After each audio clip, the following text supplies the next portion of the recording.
9 juillet 2023, le président kenyan William Ruto a effectué une escale technique en N'Djamena. Il a à l'occasion officiellement invité le président de transition, président de la République, chef de l'État, général Mohamed Idriss Déby Itno, à prendre part à Nairobi, la capitale kenyane, au sommet africain sur le climat placé sous le thème « Stimuler la croissance verte et les solutions de financement climatique pour l'Afrique et le monde ». Ce 5 septembre 2023, soit 24 heures après l'ouverture officielle des travaux, le président de la République, général Mohamed Idriss Déby Itno, honore l'invitation qui lui a été adressée. À l'aéroport international Hassan Diamous de N'Djamena, le chef de l'État est accompagné au bas de la passerelle par le Premier ministre de transition Saleh Kebzabo, quelques membres du gouvernement et proches collaborateurs. Le chef du gouvernement a formulé le souhait de bon départ au président de transition, général Mohamed Idriss Déby Itno.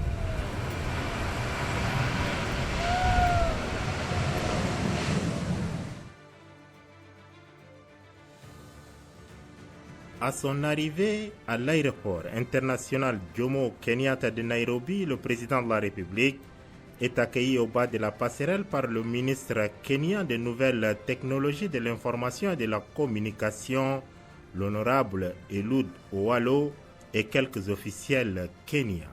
Il était 17h30 à N'Djamena, 19h30 à Nairobi, dans le respect des usages protocolaires d'accueil. Le général Mohamed Idriss Déby Itno signe le livre d'or marquant son premier passage en terre kenyane en tant que président de transition, président de la République, chef de l'État.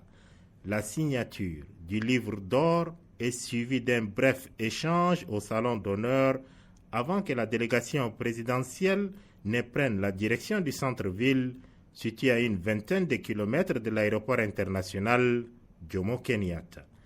La colonie tchadienne de Nairobi, qui n'a pas pu avoir accès au tarmac, a attendu le président devant son hôtel pour lui souhaiter une bonne arrivée et un bon séjour.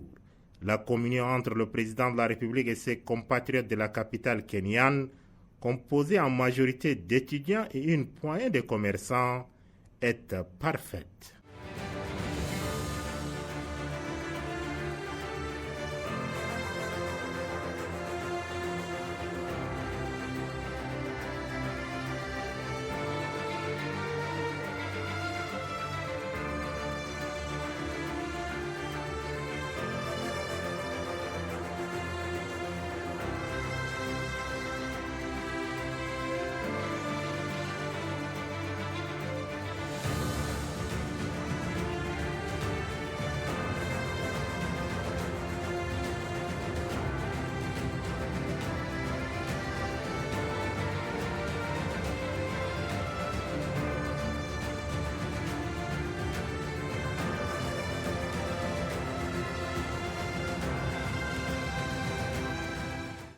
Mercredi 9 septembre 2023, le président de transition, général Mohamed Idriss Déby Itno, fait le déplacement du Centre international de conférence Kenyatta de Nairobi, cadre choisi pour les travaux du sommet africain pour le climat.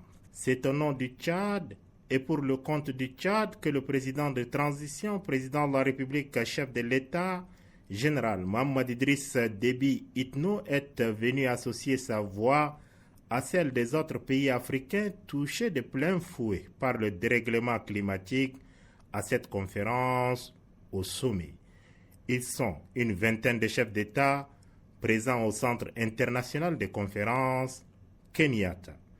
Tout a commencé par une séance à huis clos de plus de 2 heures où les chefs d'État ont affiné dans les moindres détails la déclaration de Nairobi devant servir de bréviaire pour le continent à la prochaine conférence des Nations Unies sur le climat, COP28, qui aura lieu fin novembre à Dubaï, aux Émirats arabes unis. Si les autres polluent l'atmosphère avec l'air carbone, le pays de Toumaï, par contre, contribue à l'équilibre de l'écosystème. Les poussières de Baudelaire émises au Tchad, appelées aérosols, contribuent à la survie et à l'équilibre de la forêt amazonienne. En effet, plus de 45 milliards de tonnes de poussière de Baudelaire riches en particules minérales nutritives sont transportées chaque année par l'Harmattan vers l'Afrique de l'Ouest et l'Atlantique pour entretenir le poumon du monde qui est la forêt amazonienne. Si le Tchad contribue à l'équilibre de l'écosystème mondial à travers cette poussière riche en particules nutritives, il est tout à fait naturel que mon pays soit internationalement reconnu, assisté et soutenu de façon significative par la communauté internationale et les institutions compétentes, a fait remarquer le chef de l'État général Mohamed Idriss Déby Itno à ses homologues au cours de la séance à huis clos. Aussi, le chef de l'État a-t-il exhorté ses homologues à rappeler aux pays riches, industrialisés et grands pollueurs leurs responsabilités. Seuls devraient pour un monde à visage humain en diminuant sensiblement leurs émissions de gaz à effet de serre.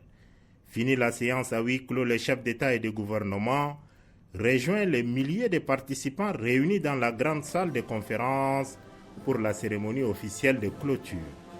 Intervenant pour la circonstance, le président de la Commission de l'Union africaine, Moussa Faki Mahamat, portera à la connaissance de l'assistance que la déclaration de Nairobi sur le climat a été adoptée unanimement et par acclamation par les chefs d'État et de gouvernement.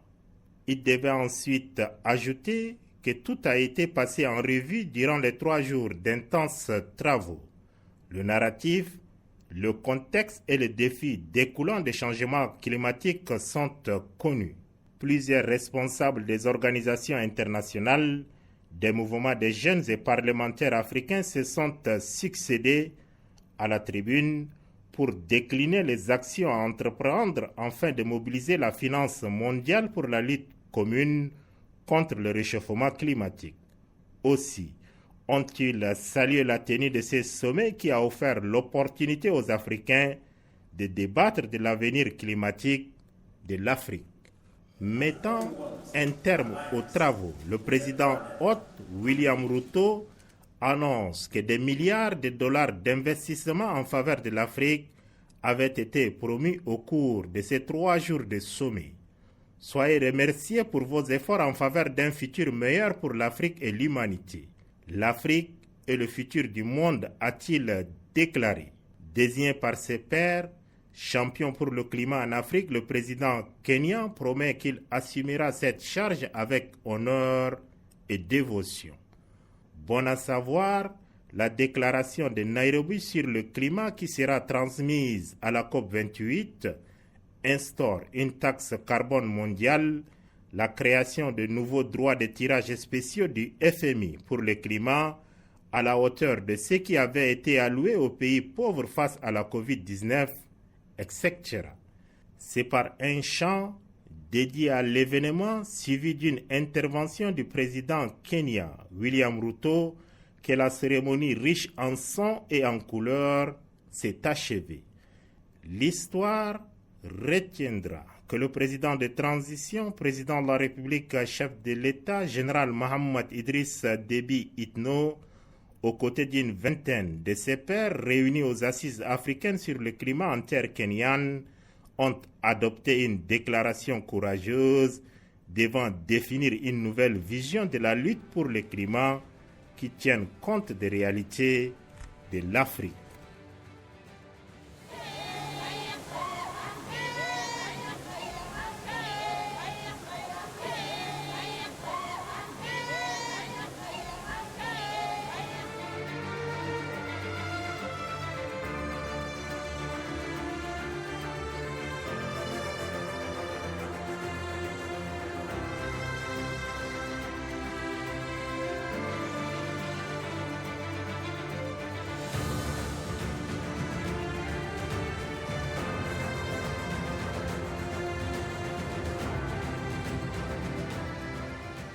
Mercredi 6 septembre 2023, Il est 20 heures toquant en Nairobi au Kenya, 2 heures de moins en N'Djamena. L'agenda du président de transition, président de la République, chef de l'État, général Mohamed Idriss Déby Itno, prévoit une rencontre bilatérale avec son hôte, le président kenyan William Ruto, au State House, le palais présidentiel kenyan. Les deux chefs d'État qui s'apprécient mutuellement immortalisent leur première entrevue face à la presse avant d'explorer ensemble les voies et moyens de jeter les bases d'une coopération tchado-kenyane bénéfique et mutuellement avantageuse. Le chef de l'État général Mohamed Idriss Déby Itno a sollicité de son homologue un appui de son pays en faveur du Tchad dans le domaine du tourisme. Le Kenya excelle parfaitement dans le domaine de la conservation de la faune et de la biodiversité. L'expertise kenyane en matière agricole et dans le secteur de l'ingénierie est également sollicitée. En leur qualité respective de président en exercice de l'autorité intergouvernementale pour le développement IGAD et la communauté des États sahalo-sahariens SENSAD, les présidents William Ruto et général Mohamed Idriss Déby Itno ont également échangé sur la crise soudanaise et les voies et moyens d'aider les frères ennemis soudanais à fumer le calumet de la paix. Enfin, le président de transition, président de la République, chef de l'État, général Mohamed Idriss Déby Itno a invité son homologue William Ruto à effectuer une visite officielle au Tchad. L'invitation est acceptée et la date sera fixée de commun accord par voie diplomatique.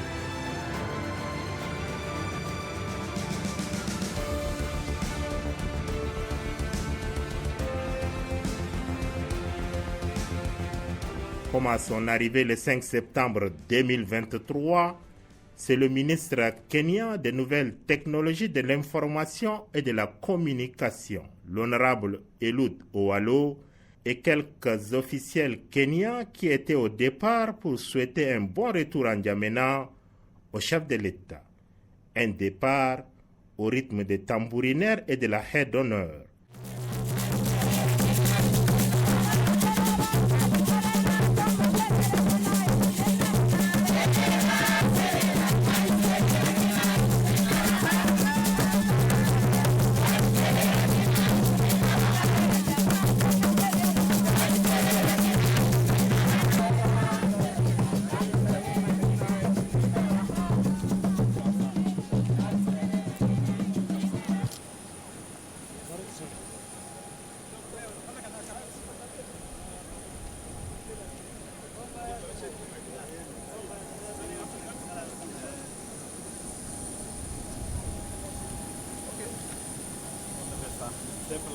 Fly well, sir.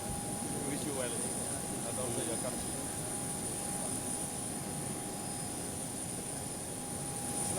Wale wazuri kumeave wali na gari na kudai na nini gari na picha wale wazuri kumeave. Thank you, Excellency. Abdul, have a safe travel. Thank you very much. Yeah, look forward to seeing you again. And we'll come. Yes, yes. Yes. Good. Yes. Good one. Thank you. God bless you.